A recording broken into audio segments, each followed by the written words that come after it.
Hello, everyone. My name is Jonathan Castner. I'm an appraiser and the owner of Touchline Appraisals, an appraisal service concerned solely with the valuation of soccer memorabilia. And this week we are going to be looking at signatures. Signatures on all of your football and soccer memorabilia, primarily shirts. We're also going to be looking at signatures on balls, on boots, on ephemera such as tickets, programs, photographs as well. And we're going to be looking into some of the fakes that are out there, how to spot a fake, what to do if you come across a signature. Should you get it authenticated? Is it worth it to get it authenticated? Should you have an appraisal done first?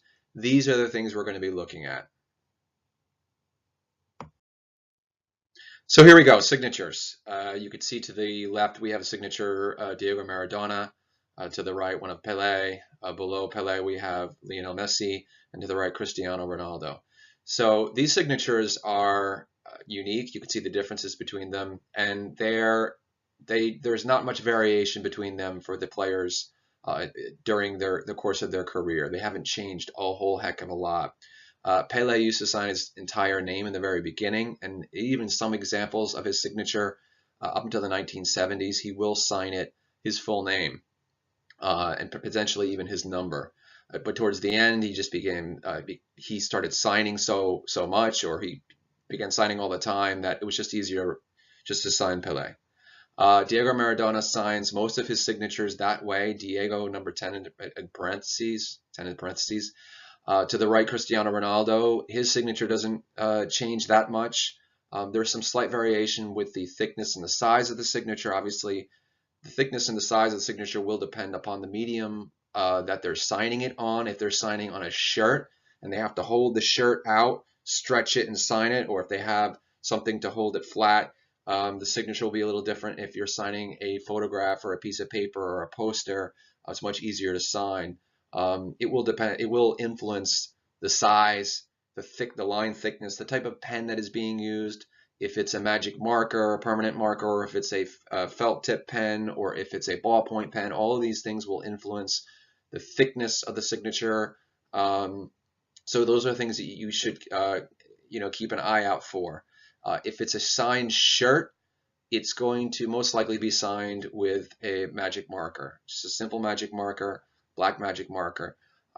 In autograph signings, we see a lot of the gray pens, the silver pens that tend to be very popular, and that can add or detract. It really doesn't matter. The most important thing that you want with a signature in terms of value is that you want the signature to be clear. You want it to be crisp.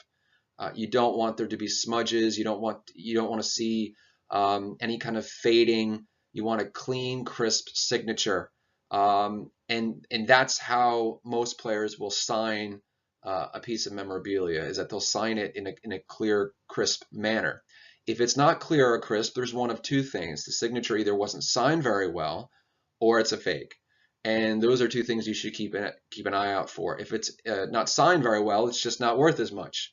If it's a fake, it's essentially worthless. A fake signature on an item of value. For instance, if you get a fake signature on an official shirt, it will bring down the value of that shirt, obviously, because it's a fake signature. Usually, people that fake signatures will not go and buy an expensive shirt or get an expensive shirt and then forge the signature. It's just not worth their time to do that, or the money. It really doesn't make a whole lot of sense. So usually you'll see it. The fakes will be on cheaper replica gear. You'll see fakes on balls, potentially on cheaper boots. And if we do see fakes, they're usually pretty good compared to other sports like baseball, where the fakes are fairly obvious. Um, there seems to be a higher level of sophistication with football memorabilia. People who are faking the things all over the place, whether it's in the States or whether it's in Hong Kong or it's in Africa or even in Europe. There is always the temptation to create a fake. We're going to get into fakes in a minute, but I just wanted to have you take a look at some of these signatures. As I said, these are consistent. These signatures are consistently signed the same way. There's not a whole lot of variation, and these are the more popular players.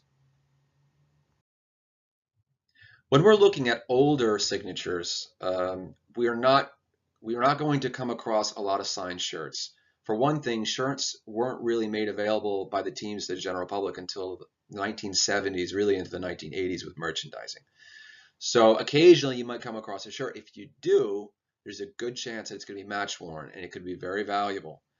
Here we see some players. We see Stanley Matthews, Dennis Violet, Alfredo Di Stefano, and Ferenc Puskás. These are all very well-known players, considered to be the greatest players of all time, especially in their generation in the 1930s to the 1950s. And you can see here, these are autographed photos. Photos are are more common than you might think.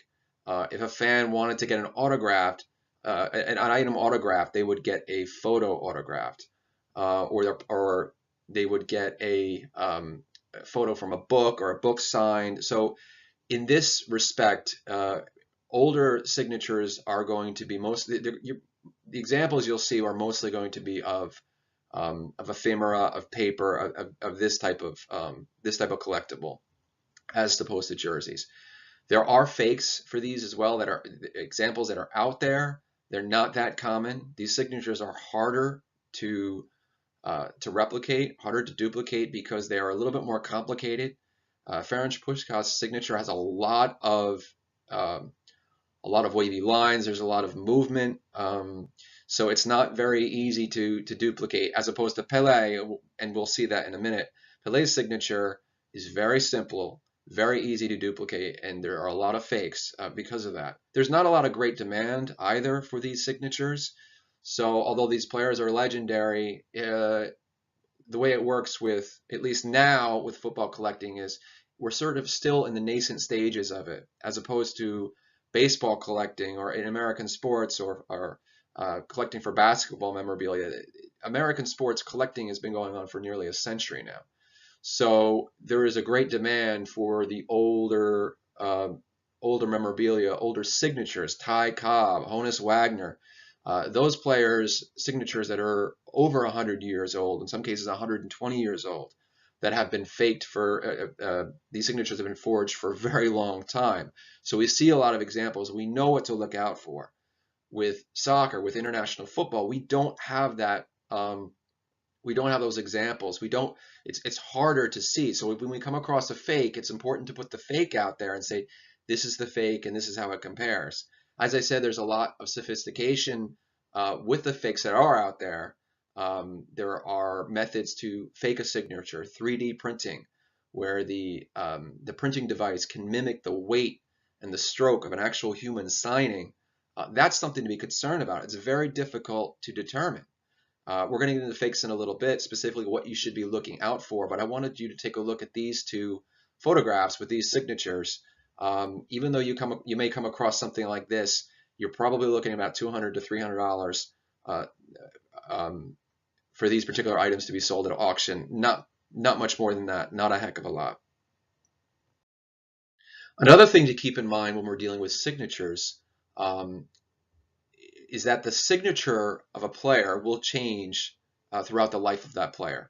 And think about your own signature. When you were maybe 18 or 19 and you signed something, you weren't signing very much of anything at that point. You would sign your name in your, certainly at school for a test, but you weren't really signing a signature. You weren't signing quickly. You take your time. When you got older, your signature changed.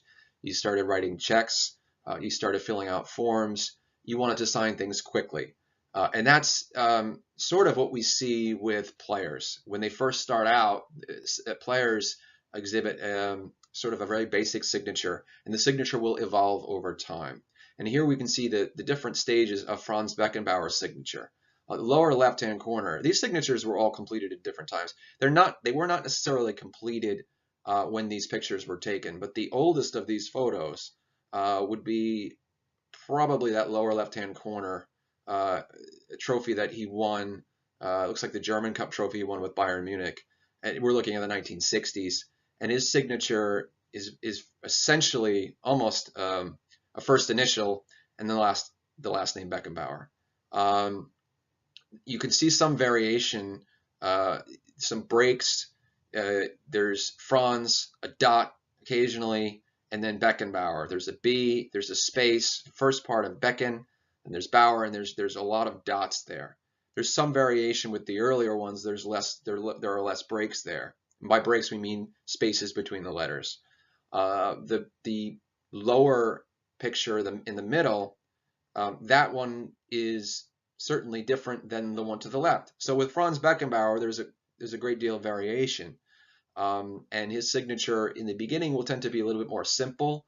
The late 1960s and early 70s, it will be a little bit more fancy. It will be more embellished.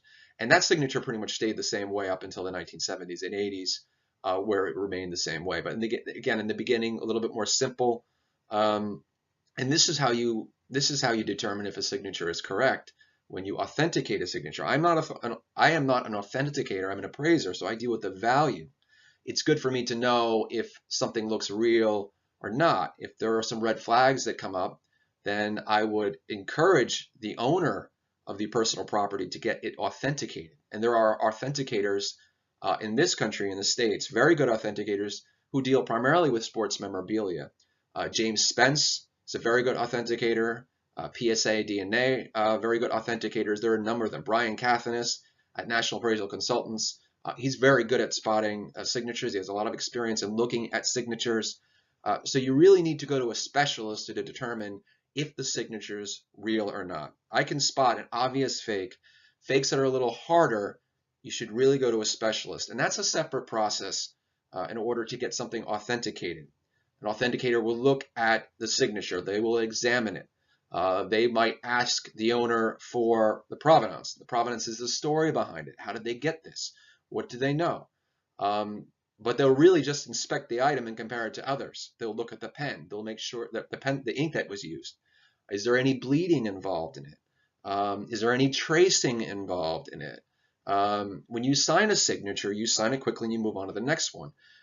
Each letter, the first letter usually has a stroke that's different than the last letter and the middle letters, the weight behind it. So they will look at all of these things, and if they determine that this is indeed an authentic autograph, they will assign it a number. They'll put it in a database so you can search for it. You can use that number and search for it and find it, so other collectors can find it. And then they'll give you a certificate of authenticity, or a COA, and they will give you stickers with that number so that wherever it goes during its life, if it's sold, it can be tracked. I can determine, yes, this is an actual authentic signature. Now, for an appraiser, now I can determine what the value is going to be. And that's very, very important.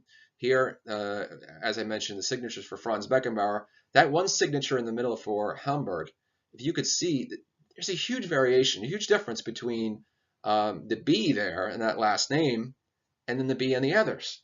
That is an authentic signature. But I would have something like that authenticated because to me, it looks very different than the other ones.